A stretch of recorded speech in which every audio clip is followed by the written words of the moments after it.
so I got the quick shifter in, and what I went ahead and did was remove these 2 bolts to make it easier, because I got to take off this whole unit. I'm going to start by marking right along here, so I know exactly where I had it set before I take that off. Up here you need a 10. Down here you need a 6 hex, or Allen, whatever you go by. Next, what you'll want to do is take a 12 right here and loosen this up, and then back this off. You have to, this is backwards, so you have to turn right to take it off.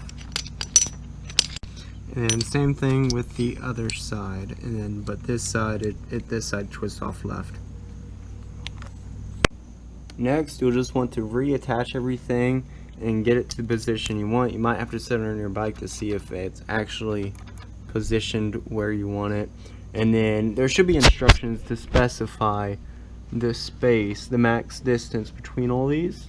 But once you got it set, just tighten down all of those nuts. Now on this, what I actually had to do was I had this turned around backwards, so this was on the back side, but make sure this is facing out from this bracket that connects to the spliced right there. Splines. Yeah, that's it. Next, what you want to do is take a 5 Allen and remove the seat. Once the seat is off, take a 4 Allen and remove this side piece on both sides.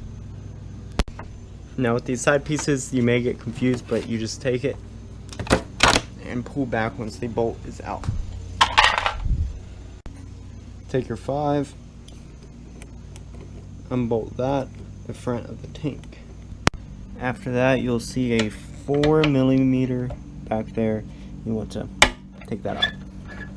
Once you've done that, the tank should just lift up. And then underneath, you'll have your fuel lines. You just want to pull those, one on the left and right. Okay, and then next you have more fuel lines and sensors down there that you'll want to unplug.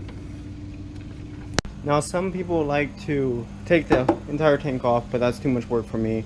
You know, I just like to bungee it back. Next you'll see this gray plug right there. You want to remove the cap from it. Looks like that. You want to weave your shifter wires up into it and plug it on up. There you go. And then it actually came, if I know where I'm, there's one, there's another one. But you want to take these and snap them on to the other wires there to keep them in place. Once you're done with that, you just plug everything back up and reverse the process.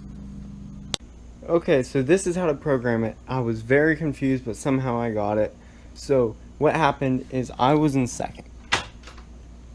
Okay, so once you're in second gear, sitting still, engine off, key switch on, you want to sit in second, turn key switch off, raise up into third, turn key switch on, hold it there, your foot up for about 10 seconds, and this is where it gets confusing. The QS light should pop up then, but when you have your foot up, you want to hold it and then pull in the clutch, then release, then it should show up.